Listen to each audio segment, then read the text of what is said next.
Bonjour.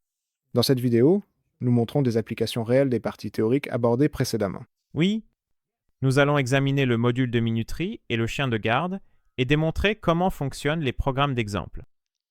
À la fin de la vidéo, vous serez capable de configurer vous-même des minuteries afin d'intégrer ces modules utiles dans n'importe lequel de vos projets. Ne perdons pas plus de temps. Au travail, dans le premier exemple, nous allons faire clignoter une LED toutes les secondes à l'aide du module compteur et minuterie. Dans la suite, nous allons expliquer étape par étape le fonctionnement du programme à écrire ainsi que les réglages nécessaires. Comme première étape, créons un nouveau projet dans l'environnement de développement STM32Cubide pour le microcontrôleur de notre carte. Cela peut se faire en cliquant sur Nouveau projet STM32 dans le menu Fichier. Dans le menu déroulant Part Number, sélectionnez le microcontrôleur STM32F400 46Z6, cliquez dessus dans la liste MCUs, MPUs, puis cliquez sur Suivant pour continuer. C'est fait. Nommez votre projet comme vous le souhaitez, puis cliquez sur Termineur. Cela va créer le fichier de configuration avec lequel nous allons travailler dans les prochaines étapes. Sur la carte de développement Nucleo, le microcontrôleur reçoit un signal d'horloge de 8 MHz via le ST-Link intégré à l'entrée AJC. Pour utiliser cela, sélectionnez RCC dans le menu System Core et changez le paramètre d'horloge haute vitesse en source d'horloge contournée, Bypass Clock Source. Ceci est nécessaire car, en général, l'utilisation de sources d'horloge externes permet d'obtenir un signal d'horloge bien plus précis que les oscillateurs intégrés au microcontrôleur, ce qui a un impact majeur sur nos temporisations. D'autres réglages d'horloge sont effectués dans l'onglet de configuration de l'horloge. Nous devons changer la fréquence d'entrée à 8 MHz, car c'est la fréquence de la source d'horloge externe sur la carte de développement. Dans le système de sélection d'horloge, System Clock Mux, sélectionnez AJC, qui est l'horloge haute vitesse définie précédemment. Cela fera en sorte que les signaux d'horloge, AP-BUN et APB2, utilisés par les modules compteurs et minuterie, soient basés sur la source d'horloge externe. Revenez à l'onglet Broche et Configuration, puis dans le menu Timers, cliquez sur Timon.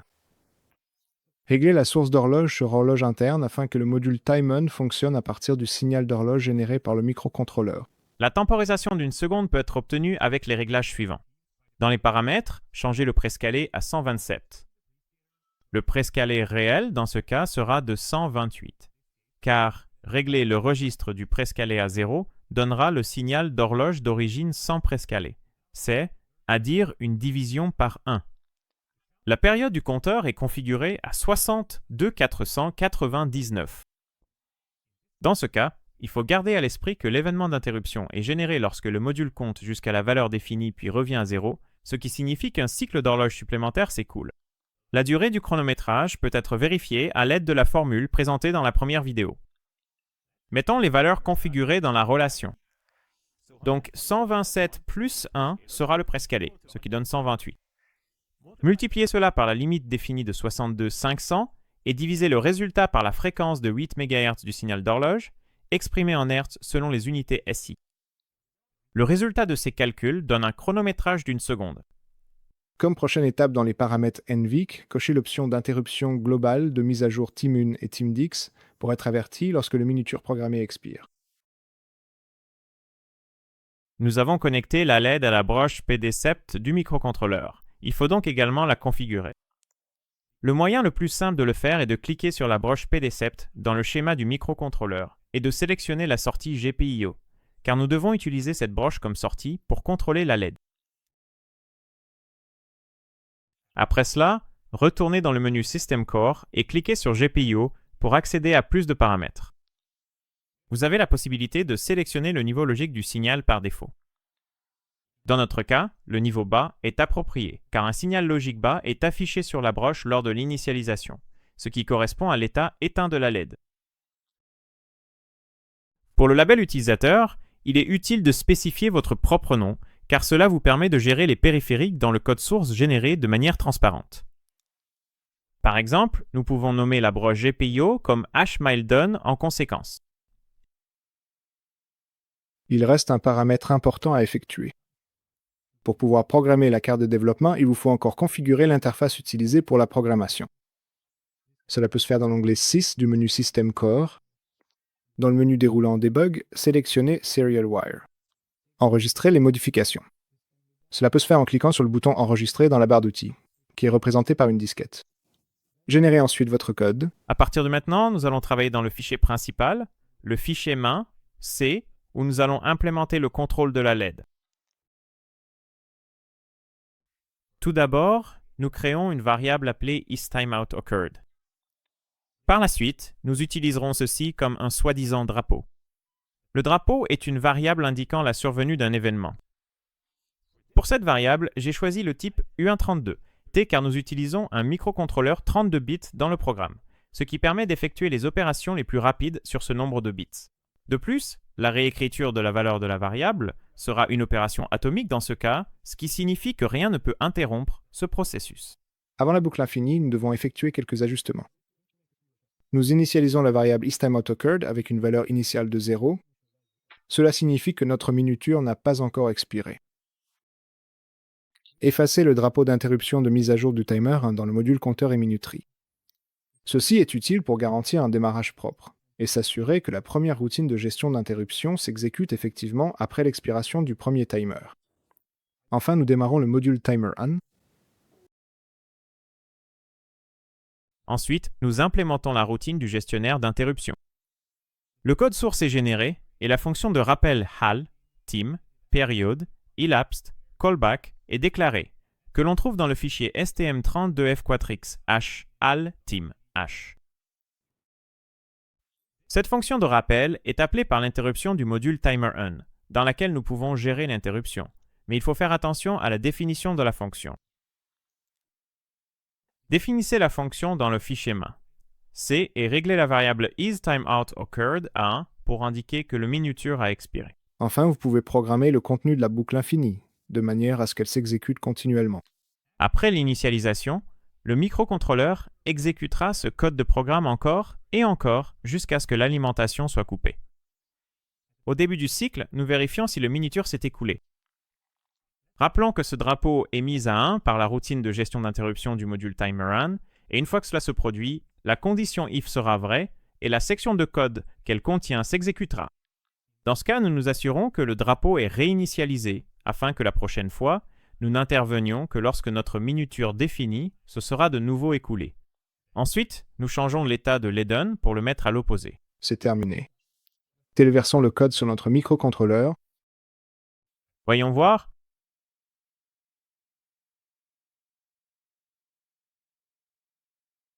La LED clignote déjà. On dirait que nous avons réussi à régler la temporisation à 1 Hz. D'accord, c'est aussi mon impression. Ne te contente pas du fait que ton programme fonctionne.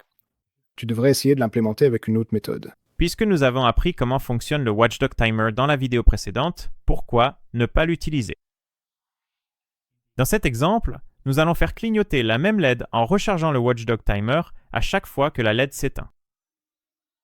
Cependant, après le 5e clignotement, nous arrêterons l'exécution du programme, ce qui arrêtera également le rechargement périodique du Watchdog.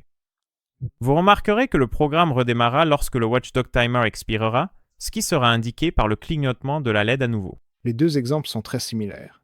Et comme nous ne voulons pas nous répéter, nous ne mentionnerons pas la configuration de l'horloge et de la LED. Si nécessaire, revenez à l'exemple précédent. La première grande différence est que dans cet exemple, nous n'utilisons pas le module TIM1. À la place, dans le menu du cœur du système, cliquez sur IWDG pour configurer le Watchdog indépendant.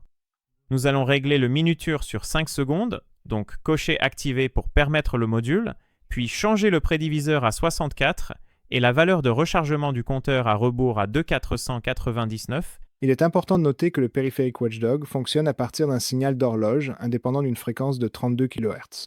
La durée du minuture peut être calculée à partir de la relation précédente.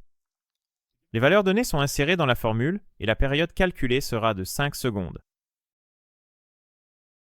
Dans le cas du Watchdog, nous avons des options limitées pour le prédiviseur. Pour ce périphérique, nous n'avons pas à nous soucier de régler la valeur du prédiviseur à une unité de moins, mais nous devons y prêter attention lors du réglage de la limite de comptage.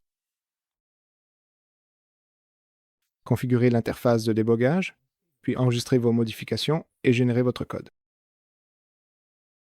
Dans le fichier main, C, créer un compteur et une variable de rechargement du WDT.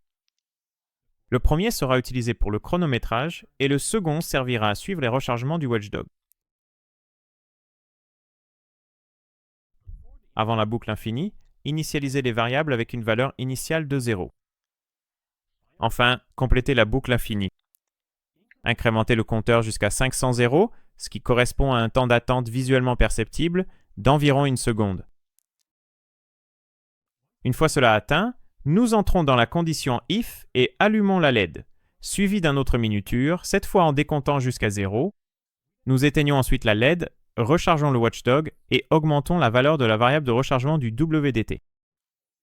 Tout cela se produira 5 fois. Ensuite, le programme passera à une boucle infinie, qui ne rechargera pas le watchdog, le laissant ainsi expirer. Juste avant d'entrer dans la boucle infinie, nous avons effectué un rechargement du watchdog, donc après 5 secondes, le minuteur watchdog expire et le périphérique génère un redémarrage, ce qui fait que notre programme recommence depuis le début, ce que nous pouvons observer grâce au clignotement de la LED. J'ai terminé le code et je vais le téléverser sur le panneau pour que nous puissions voir si c'est bien ce qui va se passer. Voyons maintenant. Je l'ai téléversé.